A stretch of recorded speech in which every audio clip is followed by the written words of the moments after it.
school not going the way you'd hoped, I just want to encourage those who are considering homeschooling to follow that urge. I taught 10 years in elementary school, and when it came time to sign my firstborn up, I said no. I didn't want to give someone else his happiest hours of his day. I had no idea that I was going to homeschool, but that is what it's become, because looking back, public education is the opposite of what works for us and for what would make my kids the happiest. I have zero regrets, and I would choose this over and over again. Homeschooling is a choice, and I'm so grateful for that choice. I just want to make sure that you also are happy with the choice for education that you're making. Hi, my name is Molly, and I am a mother of two boys. One is 10 and one is 8 right now, and I host a free homeschool nature meetup every single Monday in our area, and I always invite families to come and check it out. If they're deciding on homeschooling, if they have children who are not yet school aged, I put it out there as a public service so that people can check out what homeschooling does look like and what it can look like. But it doesn't have to look exactly like this, but it's an option, and it is the way it looks like for us. So I love the book Free to Learn. If I'm going to suggest a book to read to anyone just getting started with homeschooling, it would be Free to Learn. Free to Learn is written by a research professor at the Department of Psychology at Boston University. This man is an author of college textbooks. He also had a child who let him know that, hey, Dad, public school is not working for me, and I want to try something different. And then that prompted his desire to research how children learn, what's best in learning for children. And he came up with this book. And this book has case after case of examples of how children learn best based on his research. So remember, he's a research professor in psychology. And when his own child let him know that school wasn't necessarily working for him, he did a deep dive.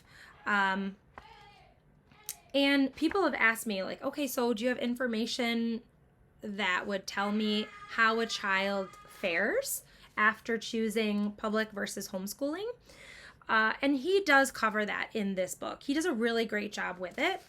I have highlighted many parts of the book, but if you go to page 226, I love this part of the book. You can see I've made it beautifully highlighted if you're following along on YouTube. Considering alternatives to conventional schooling is what he comes down to, like at the very end of the book, right? And he says that trustful parenting, and he talks about trustful parenting, and that is trusting your child and what works best for them as far as learning, what works best for them as far as anything in life. Because let's face it, if you have children, you know your child is different than another child. I have two boys. They're both very different in learning styles. They're very different in what fills their needs, what makes them happy, what makes them makes their heart soar. They're just different. One loves Legos, the other one loves to play dinos. One could read books and books, and the other one really has been a reluctant reader. So anyway, he says, be a trustful parent. You may need to find an alternative to conventional schooling for your kids, an alternative that works with rather than against their desire and capacity to take charge of their own education.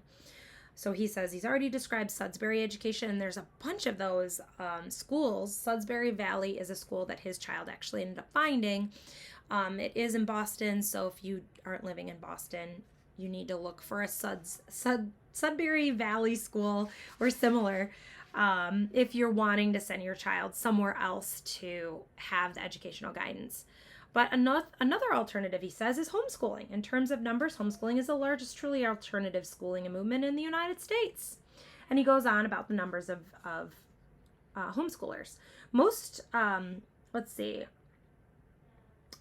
regardless of initial motives, however, most homeschooling parents become increasingly relaxed, less directive over time. Both they and their kids typically find the planned curriculum to be boring, so they begin to do some more interesting things, usually initiated by the kids. With experience, homeschooling parents become increasingly trustful of their students' or children's abilities to direct their own education, and some of them become unschoolers.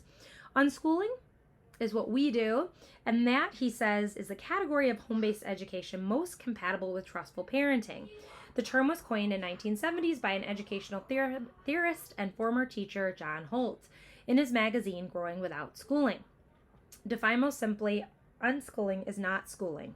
Unschooling parents do not send their children to school, and at home they do not do the kinds of things that are done at school.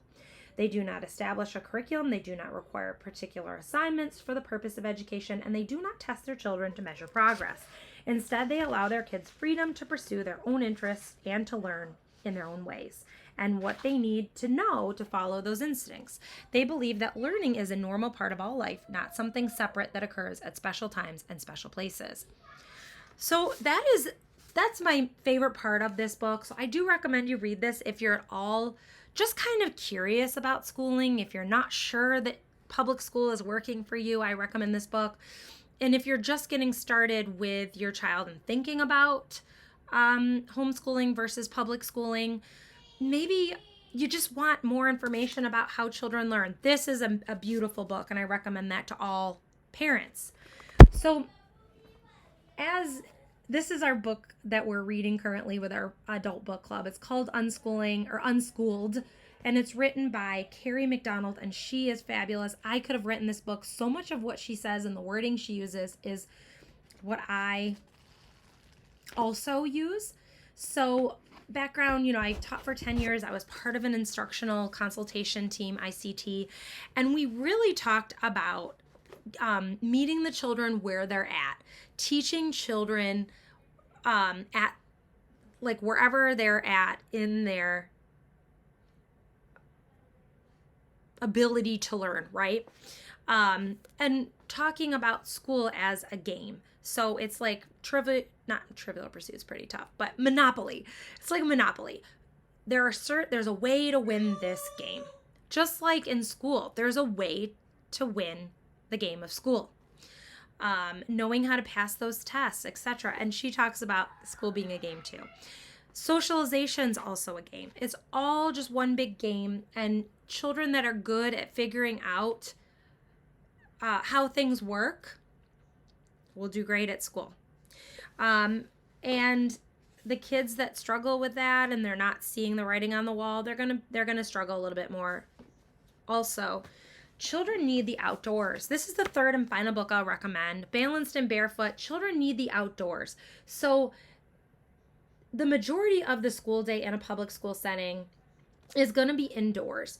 This book was written by Angela Hanscom. She is an OT, an occupational therapist, pediatric occupational therapist, and she talks about the need for outdoors. There are many other authors who do. Richard Louv is one that comes to mind in his book, The Last Child in the Woods. He's written a couple other books as well. But many books have been written about how children need the outdoors and how fewer and fewer children are outdoors, enjoying the outdoors, reaping the benefits of the outdoors. So I recommend this book to all parents again. Even if your children are going to public school and you hear nothing else and learn nothing else from this, or I change your mind about nothing else, I do suggest this. Many of my friends who homeschooled during the pandemic, but now they are, their children wanted to go back to public school because they were used to it. It was what worked best for them. They still found value in this book because children just intrinsically need outdoors. Outdoor time is the best. And what she learned, what Angela Hanscom learned in her pediatric OT time, is that time spent outside as a pediatric OT was far more beneficial. She saw leaps and bounds of different and change with the kids versus time spent indoors doing OT. And she says how much active play is enough. She says that, and based off of studies that have been done, that children should be getting daily movement experiences throughout the day in order to develop strong and healthy muscular, skeletal, and sensory systems. This lays the groundwork for development of higher level mental and physical skills as children age. Ideally, kids of all age should get at least 3 hours of free time, free play outdoors a day. She even says this is infants 1 month to 12 months. They benefit from this.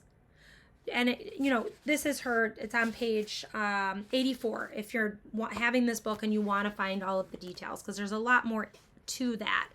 But I wanted to point that out. These are the 3 books that I highly recommend, especially these 2 books will really get you started if you're going to read no other books. If you're on board with the whole movement of homeschooling and outdoor learning, these 2 books will really get you started. And then once you're starting homeschooling, the Unschooled book is another one I would recommend highly. So I did love teaching. I really want to make sure to assert that I love teaching. It came very naturally to me, and I respect that everyone has this choice that they have to make, whether they're going to go public school or they're going to go homeschool or maybe private, whatever. I respect that you're making this choice. It is your own choice. We all love our children. And regardless of the choice you're making the choice that is best for you and your family. And I respect that wholeheartedly. I just want to encourage those, though, that are possibly looking at alternatives to look into homeschooling. What I want you to know is that you can choose homeschooling. You can try it for 6 months. Send your kids back to public school. And if there's anything that the pandemic did teach us, it's that kids can miss a giant chunk of school and they're fine to go right back into it. When I was public school teaching, I remember there was a little girl who came into my classroom who was homeschooled for a while. She and her brother were homeschooled, and the mom was like, you know what? She didn't have the proper support. She was looking for her kids to just come into the public school system, which was totally fine. And I helped her out with that transition. But her daughter was perfectly fine to be enrolled into the public school, and she fit right in. It was absolutely fine. She missed her mom, of course, but that's going to happen when you've been homeschooled. You're used to that connection, and then it is taken away when you are public schooled. But she did just fine, and the transition was really seamless because I worked with them, right? Your teacher will do that. If you're choosing to try a little bit of homeschooling for a while, see how it works. I recommend giving it a year, though. Not just giving it, I tried for a month, it didn't work for us. And especially during pandemic time, that was different. We weren't able to get out and do all of the things. So when you are pulling your child from public school, giving yourself some deschooling time. And deschooling is a whole thing where you're just helping your child rediscover the joy of learning. All right, so Homeschooling 101. I recommend these books, of course, to get started. But reading, you can use Bob books. I recommend the Good and the Beautiful books if you're just getting started with reading, one or the other or both. That I use both for my kids. The Bob books you can get at the library. You can get those through the district at your intermediate ISD. It's called Intermediate District School. I can't remember what ISD stands for, but Livingston County has one. Oakland County has one if you're local to Michigan, but look up your ISD in your district. So each county should have one. So look up your ISD. Now, the Good and the Beautiful books, not as much so. I want to say this was $12 to get these. Similar with the Bob books, and you can get those at Costco. I know sells them. So getting started with reading, those are what I would recommend. I really liked the Bob books. You don't need anything else. You can write some of the more simple words and play with word families. You don't have to. Your kids are natural learners. They learned how to speak, which is so much more difficult than read. They learned how to speak. They learned a language as a baby, and now they can learn how to read. I will give you a personal example, though. I have my one son, Leighton. He learned to read very easily, and then I have my other son, Finn. They're 2 years separate, or 2 years in difference in age, and they both learn to read at a very different time, very different pace. Finley is still learning to read at 8.5, whereas Leighton was reading novels by this time, and it's just, there's nothing wrong with either one of them. They're just learning at a different pace, which is normal. So I can't imagine how my younger one would feel if he were in a public school, because he would be struggling at his age level, grade level, and wouldn't that be a horrible spot to be in? It's kind of like just learning, just like getting acclimated into a job and you just want to do it all right. You're in, like, you have a new job and you're just like, I want to just fit in.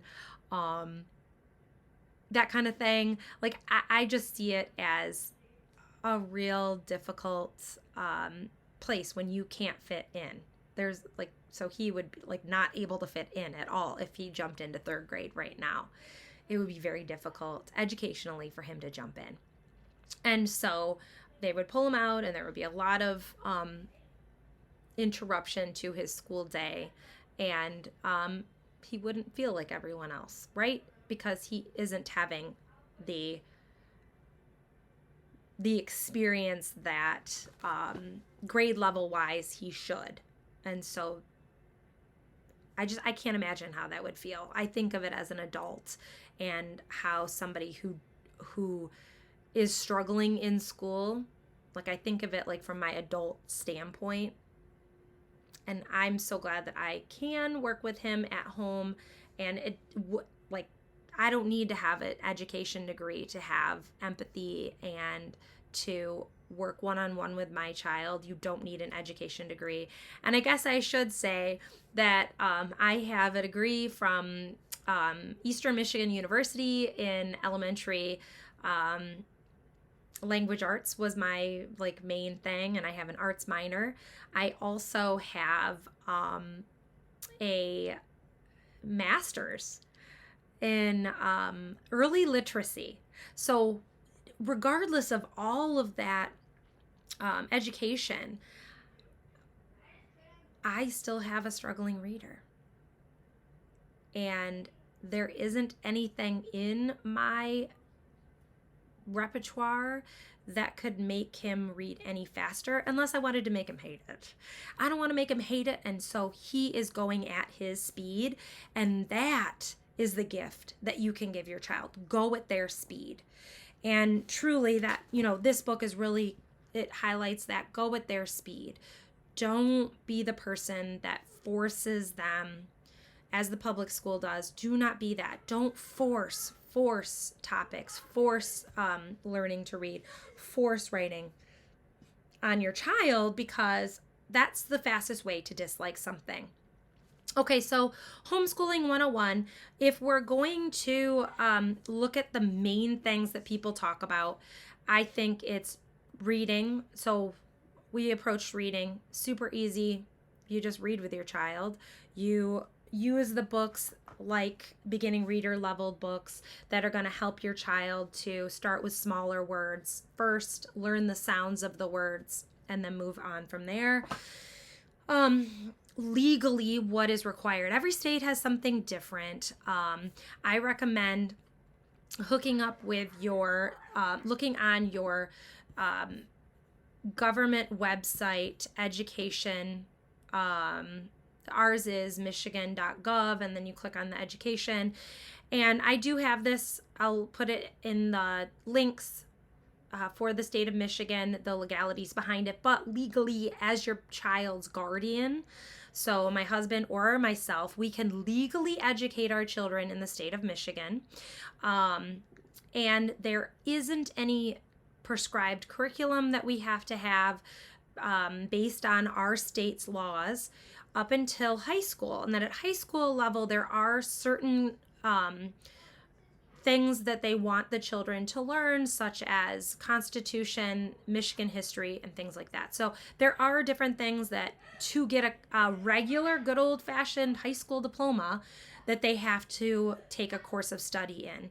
They don't say it has to be this course of study, but it has to be this topic. And then you, as the guardian, can give them a good old-fashioned high school diploma. Now, it's not legal for someone else to homeschool your child unless they have a teaching certificate in the state of Michigan. So that is important to note. That brings me into who can teach your children. So I have the ability to teach my children because my children are my own. I am their legal guardian. My parents, they can help me out and watch the kids for the day, but I am their homeschool teacher, right? Guide. And my parents aren't necessarily that. And that is one delineation there. Definitely get help from family with sharing childcare load, all of that. There is an option to do co-ops. So there are government-funded co-ops, which it is definitely set up like public school. There are government-funded co-ops, and you do have to go through government testing and whatnot to be a part of those co-ops. And there are several in our state of Michigan, locally in Oakland, Livingston County, that you can sign up with. Personally, I find that one of the main reasons I find that children need their person. So my children, all children, the person that they love the most will be their mother, father, right, in life. They have the connection with that person. That connection is super important. The moment you break that connection up, you're doing something there with the child. You are sending them off on the school bus. You're saying goodbye to them for the day. There is a disconnect there. One of the main reasons we are homeschooling is to not have that disconnect.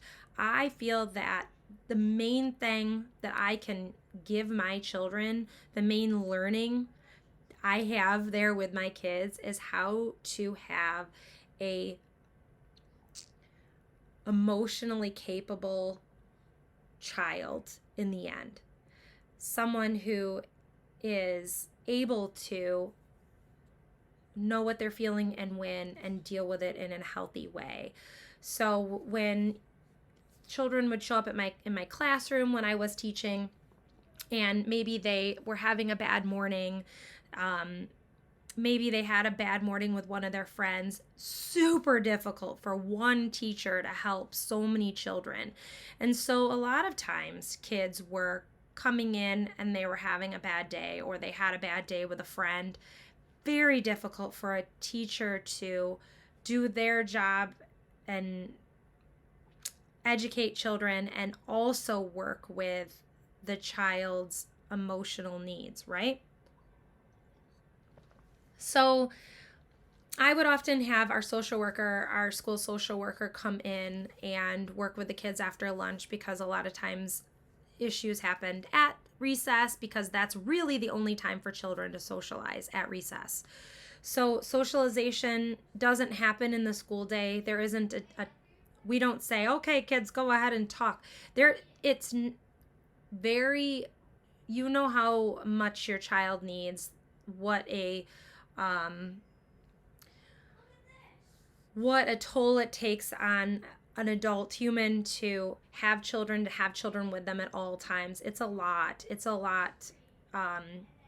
for any adult. And so therefore, to have 30 of them, and they're always with you during the school day for those 8 hours, it just works best if everybody maintains a level of volume, right? And so the majority of the day in a classroom, kids are quiet. Kids come in, they put their lunches away, they do their lunch count, they get started on silent reading. That's how it worked in our class. It's how it works in a lot of classes. There isn't a time where teachers are like, everybody socialize. That it's just not happening, because it would be just so loud. It would be so loud. Teachers would not have any hair. We'd be like, it's just, you can only handle so much loud noise at a time before you become dysregulated as an adult. And kids can't either. They can't have a room full of loud screaming, because it would slowly work at their nerves as well. And you're in a small room with echoing walls. And so therefore in a classroom, it's pretty quiet, or you try for it to be. So we have lots of things in place to have a quiet setting. We're raising our hands before we want to talk. We are, and safety wise, you're raising your hands. You're letting teachers know if you need something by raising of hand. Most teachers are keeping their kids in their desk, and we have seating charts that say, okay, Elizabeth's staying far away from Samantha because they chat. I don't want that, because I want it to be quiet in my room. I want kids to be able to focus. And so the classroom isn't a place to socialize. When do they get socialization then? When is this magical socialization happening at school? Well, it's happening during the 30-minute recess they get, where they're able to finally no longer be quiet all the time and stay in a line and raise their hands and do all of these things. They can finally just be themselves and run like wild outside. So that's when they're getting their socialization. So as a homeschooling parent, I know my children need socialization. And socialization, now we're bringing that topic in. Children need it, and so I host that free homeschool outdoor socialization day locally in Milford. And our kids come, and you can see how much each and every child needs this time. My kids will ask me during the week, when is it again? When's Monday again, so we can have our time together? They need this time. And parents do too. It's an amazing, magical day where we spend from 10:30 till, we say 4. We're like, okay, we got to get home by 4 because dinner needs to be made eventually. And they would stay longer if they could. But it just shows how badly they need this free play time, this socialization time. And do things come up? Absolutely. But each child has their special person there with them. That's why it's so important to have their special person there. It's not drop off. It's not one person's dealing with every need of all 30 students. Every child has their special person there. So if my son is having troubles with another child, I'm there. I can say, I know my child's heart, and we can work together as a family to work through this and learn from the situation, versus the disconnect that happens with the public school setup. And where is the learning that happens there? There isn't a teachable moment there, because the teacher is dealing with so many other things. And then to, on top of it, deal with bullying. That's tough. And I see that a lot on the forums, like, oh, bullying, and my teacher can't, and the school's not dealing with it. They have very, very wide shoulders, but there's just only so much that a school can do. And my heart goes out to all of the teachers, because I know how hard it is. It's a lot to do it all. And just as a parent, think about your life and your role as a parent. It's a lot. It is a lot as a parent to do all of that. So it's much more effective to just have your own kids, do your own thing. And I recognize, though, that not all families can have their children at home. And the public schools are a great safe place for kids whose parents can't. They can't have their kids at home every single day. And I implore you to look at if it's possible, though, because truly the best situation, the best setup for most kids is a life at homeschool, like a homeschool life. But I do honestly recognize that it's not something that will work for all families. There are situations where it just would be difficult for it to work. Considering sharing a nanny and then homeschooling when you can. There are many ways to look at how other parents make it work. But I digress.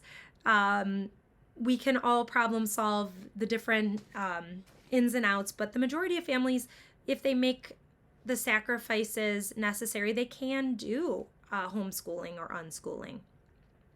So the main things, again, knowing the laws, we talked about the laws, socialization, and then knowing what are you going to cover. I went through the public school system, I hear, and I don't think I can be my child's teacher.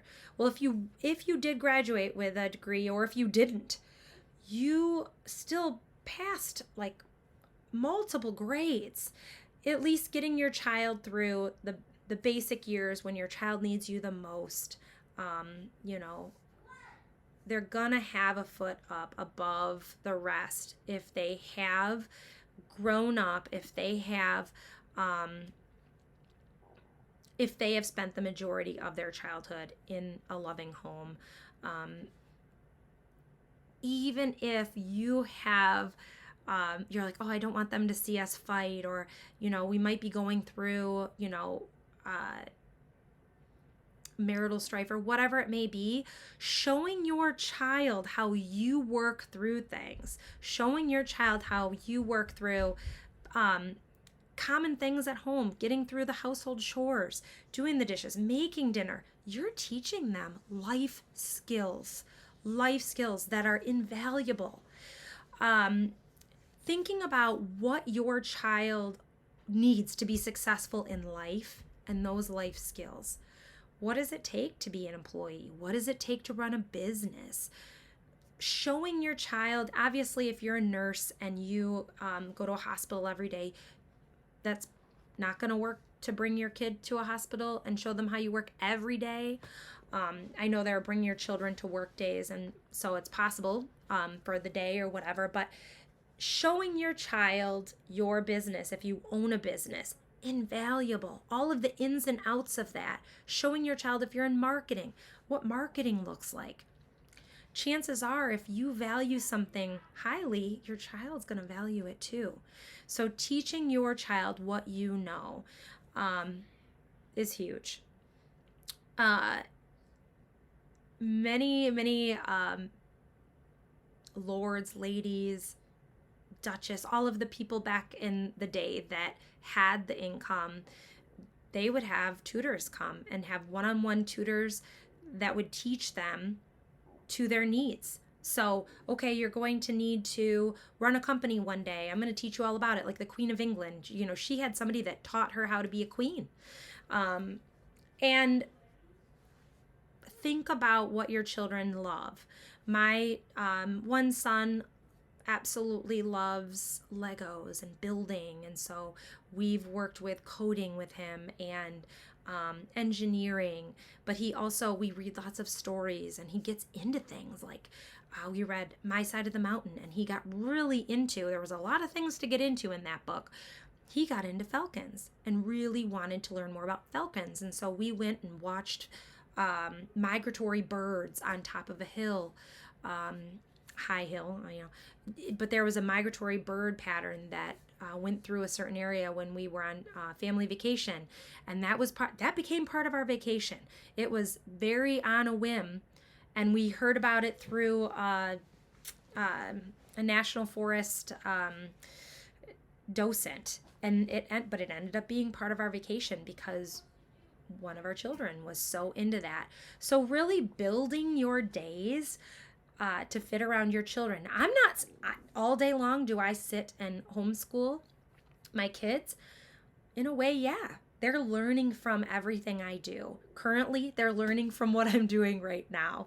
So I implore you to check it out. If you have questions, I'd be happy to answer them. And I look forward to hopefully seeing you guys out at one of our Monday Free Forest Play days. And reach out. I can be reached on proudlakenatureschool.com, or you can reach me on Facebook on our Proud Lake Homeschool community website or Facebook page. Also on Instagram, Proud Lake Nature School, I believe it is on Instagram. All right, thanks for listening, everyone. I hope you enjoy the rest of your day. And again, reach out if you have any questions.